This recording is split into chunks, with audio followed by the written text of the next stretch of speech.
La saison 3 de Tokyo Revengers vient de sortir, je vous propose sans plus attendre un résumé de la saison 2 pour bien vous remettre dans le contexte de l'histoire. C'est parti.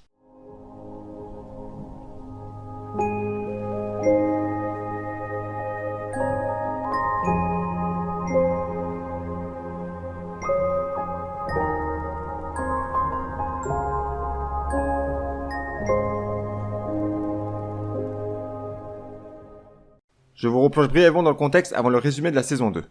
L'Ottoman s'est mis sur la gueule avec Valhalla dans le but de récupérer Baji. Takemichi, lui, est au courant du futur de Mikey, il sait qu'il va perdre son sang-froid lorsque Baji sera tué par Kazutora. Son objectif à lui est donc d'empêcher la mort de Baji, sauf qu'il n'y parviendra pas. Néanmoins, il réussit à contenir sa colère et d'empêcher la mort de Kazutora. Une fois la baston terminée, Mikey laisse Shifuyu choisir le prochain capitaine de la première division suite à la mort de Baji. Au courant des plans de Takemichi, c'est évidemment vers lui que porte son choix. Pensant que tout est réglé, Takemichi décide de retourner dans son présent, mais hélas, il va vite déchanter du résultat. Il pète plus haut que son cul et fait régner la terreur par le biais de ses hommes. Lui et Shifuyu sont convoqués par Kisaki, il les drogue, puis à leur réveil, les deux hommes sont attachés. Pour Kisaki, c'est sûr, ils ont tenté de le balancer aux flics. Shifuyu avoue être le seul fautif, afin d'épargner la vie de Takemichi. Kisaki le tue alors d'une balle à la tête. C'est au tour de Takemichi d'être dans le viseur du flingue de Kisaki, mais la lumière s'éteint subitement. Quelqu'un est venu sauver Takemichi. Une fois dehors, il s'aperçoit qu'il s'agit de Kazutora, qui à la base était venu sauver Shifuyu. Kazutora amène Takemichi à Naoto, qui était en coopération secrète avec Shifuyu pour tenter de coincer Kisaki. Mais ce dernier a réussi à le tuer avant qu'il ne se fasse coincer. Naoto arrête Takemichi pour avoir donné l'ordre de tuer Ina à sa sœur, sous manipulation de Kisaki. Ne comprend rien ce qui se passe, Naoto lui explique en détail qu'il n'a fait qu'écouter les ordres de Kisaki. Takemichi comprend alors qu'il doit réparer de nouveau ses erreurs, il serre la main à Naoto pour repartir dans le passé afin d'essayer une nouvelle fois de sauver Ina. De retour dans le passé, il tombe sur Akai Shiba, vice-capitaine de la 2ème division du Toman en pleine partie de bowling. Mais c'est surtout l'homme qu'il a vu dans le futur auparavant à la tête des Black Dragons, responsable avec Kisaki de la descente aux enfers de Mikey. Akai invite Takemichi et Ina chez lui, mais en arrivant, il tombe sur des membres des Black Dragons qui veulent péter la gueule à Takemichi car il est du Toman. Il se trouve que le grand frère d'Akai, Taiju, est le leader du clan des Black Dragons. Akai promet à Taiju de quitter le Toman s'il laisse partir Takemichi qui est en train de se faire latter la gueule. Taiju accepte, Akai ramène Takemichi chez lui avec Ina. Il lui demande de ne pas s'en faire, qu'il a prévu il y a plusieurs jours à quitter le Toman pour régler une affaire. Takemichi se réveille dans son lit en compagnie de ses potes ainsi que Shifuyu. On apprend que Taiju a repris les Black Dragons et qu'avec lui comme leader, le gang est devenu extrêmement violent. Takemichi décide alors de révéler son pouvoir à voyager dans le temps à Shifuyu. Après réflexion, ce dernier remet certaines pièces dans le bon ordre et comprend désormais comment Takemichi pouvait prévoir autant de choses à l'avance. Shifuyu promet de le soutenir et de le protéger pour parvenir à sauver Mikey. À eux deux, ils vont tenter de faire tomber Kisaki, qui dans le futur tue Shifuyu. Les dirigeants du Toman se rassemblent pour parler d'Akai. Les capitaines du Toman veulent le voir partir, car ils le voient comme un espion de son grand frère Taiju, dirigeant les Black Dragons. Il appartient à Mitsuya, son chef de tranchée. Ils veulent d'abord parler à Taiju avant qu'Akai décide de quitter le Toman. Ils se rendent alors chez Taiju pour faire part d'une proposition. Il lui demande de libérer Yuzu à sa sœur et d'arrêter de le frapper. En échange, il accepte de lui laisser Akai. Taiju accepte car cela lui permet d'obtenir également une trêve entre les deux clans. Akai explique à Takemichi et Mitsuya qu'il a accepté de rejoindre les Black Dragons dans le but de le tuer, pour que lui et sa sœur Yuzua ne soient plus leur souffre-douleur. Takemichi essaie de demander de l'aide auprès des autres chefs du Toman, mais tout le monde décline vu qu'un pacte de trêve a été engagé entre Taiju et Mitsuya. Cependant, une personne semble intéressée par la proposition de Takemichi, Kisaki lui-même. Il souhaite que les Black Dragons tombent en raison de l'augmentation de leur puissance. Kisaki obtient des informations auprès de Koko, un lieutenant de Taiju, contre de l'argent. Une information capitale en ressort. Taiju se retrouve seul une unique fois dans l'année, lors du soir de Noël où il va prier à l'église. Dès lors, il y a de grandes chances que Akai l'attaque à ce moment-là. Shifuyu et Takemichi acceptent de collaborer avec Kisaki et Hanma jusqu'à Noël pour sauver Akai. Entre-temps, Takemichi revoit Ina où il apprend qu'elle connaît Kisaki. Tous les deux étaient potes durant le primaire. Takemichi part ensuite et se fait accoster par le père de Ina qui lui demande de rompre avec sa fille car il ne veut pas qu'elle soit impliquée dans une quelconque affaire. Il rompt alors avec elle et file à l'église avec Shifuyu pour exécuter le plan de Kisaki. Takemichi se charge de raisonner Akai, tandis que Shifuyu, Hanma et Kisaki tentent une embuscade à Taiju. Takemichi entre dans l'église et y trouve bien Akai. Il essaye de l'arrêter dans sa folie, mais Taiju entre à son tour et surprend Akai dire qu'il souhaite le tuer.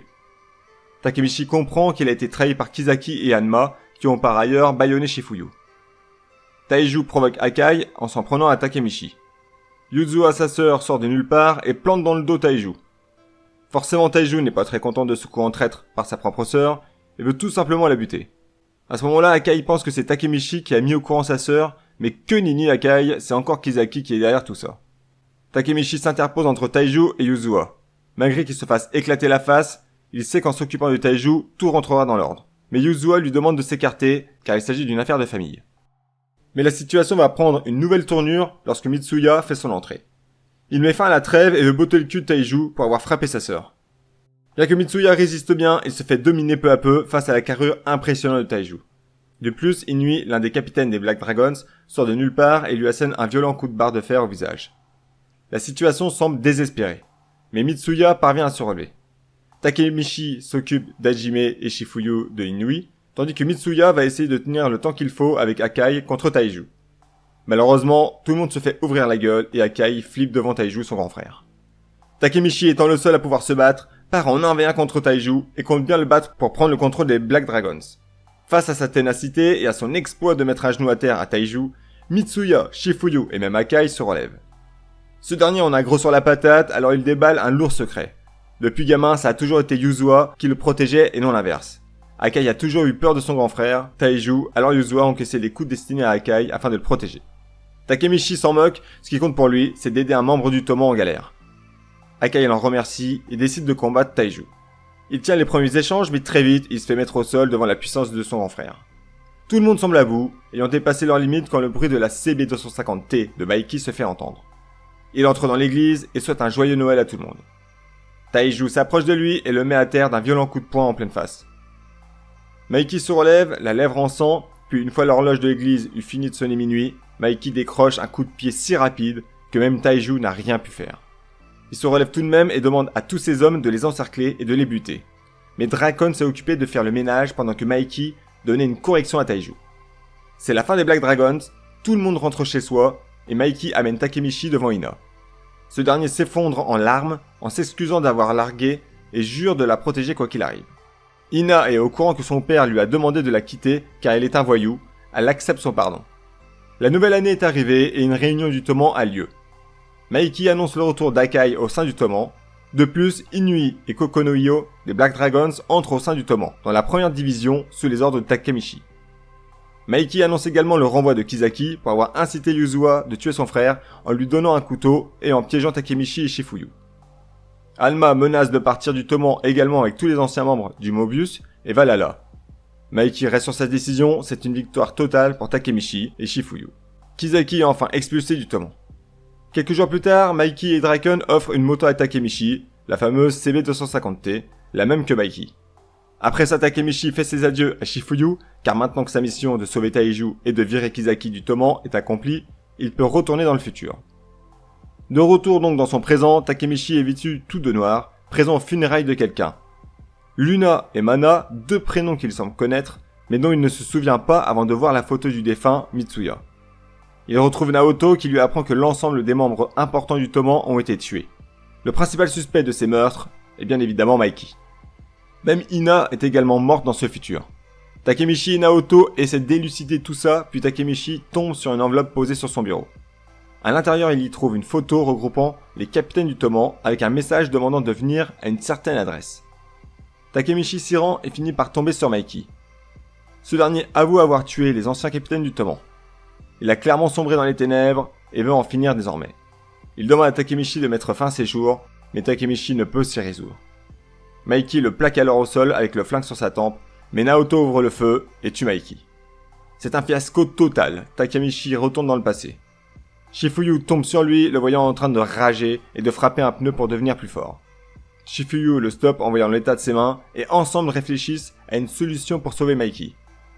Le seul élément perturbateur qui fait qu'à chaque fois tout capote, c'est Kisaki. Takemichi en est convaincu, Kisaki est un point clé de l'état de Maiki dans le futur. Dans le même temps, on aperçoit Kisaki et Hanma se diriger vers le chef de gang de Yokohama, nommé Tenjiku, dont le leader est un certain Kurokawa. En voulant se rendre à la gare, Takemichi et Shifuyu se font surprendre justement par l'arrivée de 300 personnes du gang de Tenjiku. Takemichi ne comprend pas ce qui se passe, d'autant plus lorsqu'il voit débarquer sous ses yeux Kisaki, portant la veste du gang Tenjiku. Du coup, la saison 3 va nous embarquer dans le prochain gros combat qui attend l'Ottoman, celui face à Tenjiku. C'est tout pour ce résumé de la saison 2 de Tokyo Revengers. Je vous dis à une prochaine vidéo. Ciao ciao.